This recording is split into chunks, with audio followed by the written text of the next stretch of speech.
ವಿಶ್ವ ವಿನೂತನ ವಿದ್ಯಾಚೇತನ ಸರ್ವಹೃದಯ ಸಂಚಾರಿ ಜಯ ಭಾರತಿ. ವಿಶ್ವ ವಿನೂತನ ವಿದ್ಯಾಚೇತನ ಸರ್ವಹೃದಯ ಸಂಚಾರಿ ಜಯ ಭಾರತಿ. ಕರುನಾಡ ಸರಸ್ವತಿ ಗುಣಿಗೋಪುರ. ಆತ್ಮೀಯ ಸ್ನೇಹಿತರೆ, ನಮಸ್ಕಾರ. ಆಗಸ್ಟ್ 31, 2007 ವಿಕ್ರಾಂತ ಕರ್ನಾಟಕ ವಾರಪತ್ರಿಕೆಯಲ್ಲಿ ಪ್ರಕಟವಾಗಿರುವ ನನ್ನ ಲೇಖನದ ಶೀರ್ಷಿಕೆ ನನ್ನ ಜನ ಮಾತ್ರ ನನ್ನ ಮಾನ ಪ್ರಾಣಧನ. ಅದನ್ನು ಈಗ ತಮ್ಮ ಮುಂದೆ ಪ್ರಸ್ತುತಪಡಿಸುತ್ತೇನೆ. ಚಿಂತಕ ಡಿ.ಆರ್. ನಾಗರಾಜ್ ಕನ್ನಡಪ್ರಭದ ತಮ್ಮ ವಾಗ್ವಾದ ಅಂಕಣದಲ್ಲಿ ಬಹುಶಃ 1-2 ದಶಕದ ಹಿಂದೆ ಬರೆದಿದ್ದರು. ಕನ್ನಡ ಸಂಶೋಧನೆಯ ಈಗಿನ ನಿಜವಾದ ಸಮಸ್ಯೆ ಎಂದರೆ ಸಂಶೋಧನಾಕಾಂಕ್ಷಿಗಳನ್ನು ತರಬೇತುಗೊಳಿಸುವ ಜೊತೆಗೆ ಅವರ ಮಾರ್ಗದರ್ಶಕರಿಗೂ ತರಬೇತಿ ನೀಡಬೇಕಾದ ಅಗತ್ಯ. ಮಾರ್ಗದರ್ಶಕರ ಅರ್ಹತೆಗಳನ್ನು ನಿಷ್ಠುರವಾಗಿ ಮೌಲ್ಯಮಾಪನ ಮಾಡುವ ಸ್ಥಿತಿಯೇ ಇಲ್ಲ. ಕರ್ನಾಟಕದ ವಿಶ್ವವಿದ್ಯಾಲಯಗಳಲ್ಲಿ ಇರುವ ಅನೇಕ ಅಂಗೀಕೃತ PhD ಗೈಡ್ಗಳು ತಮ್ಮ ಇಡೀ ಜೀವಮಾನದಲ್ಲಿ ಒಂದು ಲೇಖನವನ್ನು ಬರೆದಿಲ್ಲ. ಇನ್ನು ಪುಸ್ತಕಗಳ ಮಾತು ದುರವೇ ಉಳಿಯಿತು. ಈ ಮಂದಿಯನ್ನು ಕೂಡ ನಾವು ಹಂಗಿಸಿ ಫಲವಿಲ್ಲ. ಆಕಾಂಕ್ಷಿಗಳ ಒತ್ತಡಕ್ಕೆ ಶರಣಾಗಿ ಅರ್ಜಿಗಳ ಮೇಲೆ ಅವರು ರುಜು ಹಾಕಬೇಕಾಗುತ್ತದೆ. ಪರಸ್ಪರ ಅಸಹಾಯಕತೆಯ ವಿಷವರ್ತುಲದಲ್ಲಿ ಅಧ್ಯಾಪಕರು, ವಿದ್ಯಾರ್ಥಿಗಳು, ವಿಶ್ವವಿದ್ಯಾಲಯ ಎಲ್ಲವೂ ಬಿದ್ದು ನರಳುತ್ತಿವೆ. ಇದು ಡಿ.ಆರ್. ನಾಗರಾಜ್ ಅವರ ಸಂಸ್ಕೃತಿ ಕಥನ ಪುಟ 68ರಲ್ಲಿ ದಾಖಲಾಗಿದೆ. ಈಗಲೂ ನಮ್ಮ ವಿಶ್ವವಿದ್ಯಾಲಯಗಳಲ್ಲಿ ಸಂಶೋಧನೆ ಮಟ್ಟ ಹೇಗಿದೆ ಎನ್ನುವುದರ ಬಗ್ಗೆ ಈಗ ತಾನೇ ನೀವು ಹಾಡು ಕೇಳಿದ್ರಿ. ಜ್ಞಾನದ ವಿಜ್ಞಾನದ ಕಲೆಯೈಸಿರಿ ಸಾರೋದಯ ಧಾರಾ ನಗರಿ, ಅಂದರೆ ಧಾರವಾಡದಲ್ಲಿನ ಕರ್ನಾಟಕ ವಿಶ್ವವಿದ್ಯಾಲಯಕ್ಕೆ ವಿಶ್ವ ವಿನೂತನ ವಿದ್ಯಾ ಚೇತನ ಸರ್ವ ಹೃದಯ ಸಂಸ್ಕಾರಿ ಎಂಬ ಘಟಿಕೋತ್ಸವ ಗೀತೆ ಬರೆದ ಚನ್ನವೀರ ಕಣಿಯವರಿಗೆ ಯಾರೇನು ಹೇಳಬೇಕಾಗಿಲ್ಲ. ಅರ್ಥಶಾಸ್ತ್ರ, ತಂತ್ರಜ್ಞಾನ, ವಿಜ್ಞಾನ, ಗಣಿತ ಮುಂತಾದ ಆಧುನಿಕ ವಿಷಯಗಳ ಬಗ್ಗೆ ಕನ್ನಡದಲ್ಲಿ ಸಂಶೋಧನೆ ಆಗುತ್ತಿದೆಯೇ ಎಂದು ಎನ್ನುವುದು ಯಾರಿಗಾದರೂ ಸಂದೇಹವೇ. ಕನ್ನಡದಲ್ಲಿ ಸಂಶೋಧನೆ ಅಂತೇನಾದರೂ ಆಗುತ್ತಿದ್ರೆ ಅದು ಸಾಮಾಜಿಕ ಮತ್ತು ಸಾಹಿತ್ಯ, ಸಂಸ್ಕೃತಿ, ಕಲೆ ಇತ್ಯಾದಿ ವಿಷಯಗಳಿಗೆ ಸಂಬಂಧಿಸಿದ ಮೇಲೆಯೇ ಇರುತ್ತದೆ. ಆ ಸಂಶೋಧನೆಗಳ ಬಗ್ಗೆ ಆದರೂ ಸಾರಸ್ವತ ಲೋಕದಲ್ಲಿ ಗಂಭೀರ ಚರ್ಚೆ ಆಗುತ್ತಿದೆಯೇ ಎಂದರೆ ಅದು ಸಂದೇಹವೇ.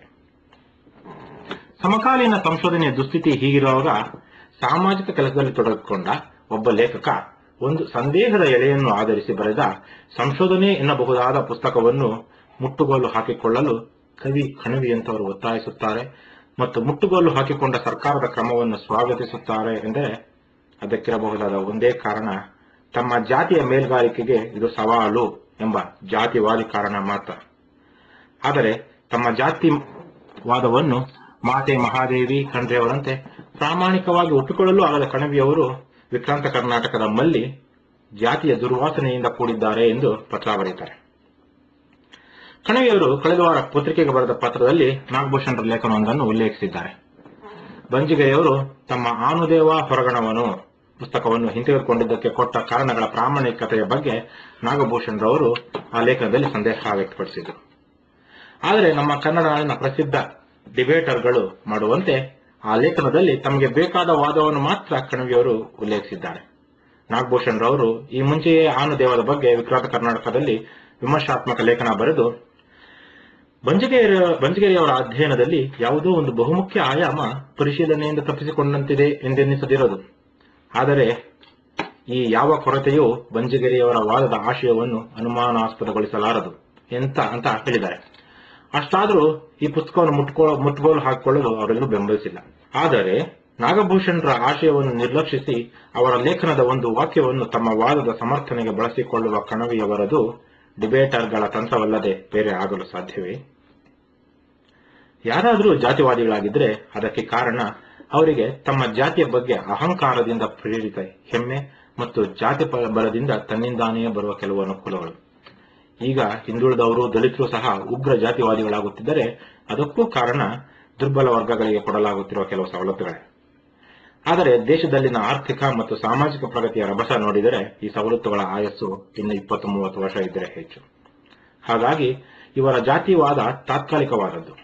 ಆದರೆ ಸುಲಭ ಜೀವನದ ಆಶೆ ಮತ್ತು ಅಹಂಕಾರಗಳನ್ನು ಕಳೆದುಕೊಳ್ಳದೇ ಇದ್ರೆ ಸವರ್ಣೀಯರು ಮತ್ತು ಮೇಲ್ಜಾತಿ ಎನಿಸಿಕೊಂಡವರ ಸುಪೀರಿಯಾರಿಟಿ ಜಾತಿವಾದಕ್ಕೆ ಸಾವಿಲ್ಲ. ಮುಕ್ಕಾಲು ಶತಮಾನದ ಹಿಂದಿನ ಈ ಅಹಂಕಾರ ಮತ್ತು ಮೌಢ್ಯದ ಬಗ್ಗೆ ಕುವೆಂಪು ಹೀಗೆ ಬರೆಯುತ್ತಾರೆ: ನಾನು ಶ್ರೀರಾಮಾಯಣ ದರ್ಶನ ಮಹಾಕಾವ್ಯ ಬರೆದಾಗ ಅಂತೆಯೇ ಅಮಲನ ಕಥೆ ಬರೆದಾಗಲೂ 1924 ಕೆಲವು ಬ್ರಾಹ್ಮಣರು ನಾನು ಬ್ರಾಹ್ಮಣನೇ ಇರಬೇಕೆಂದು ವಾದಿಸಿದರಂತೆ. ಅವರ ಪ್ರಕಾರ ಬ್ರಾಹ್ಮಣ ಜಾತಿಯಲ್ಲಿ ಹುಟ್ಟದವನಿಗೆ ಕಾವ್ಯ ಬರೆಯುವುದು ಸಾಧ್ಯವೇ ಇಲ್ಲ. ಬ್ರಾಹ್ಮಣನಲ್ಲದವನಿಗೆ ಅಂತಹ ವ್ಯಕ್ತಿತ್ವವಾಗಲಿ ಕಾವ್ಯ ರಚನಾ ಶಕ್ತಿಯಾಗಲಿ ಅಲಭ್ಯವೆಂದು ಆಗಿನ ಕಾಲದವರ, ಅದರಲ್ಲಿಯೂ ಉಚ್ಚ ವರ್ಗದವರ ಭಾವನೆಯಾಗಿತ್ತು.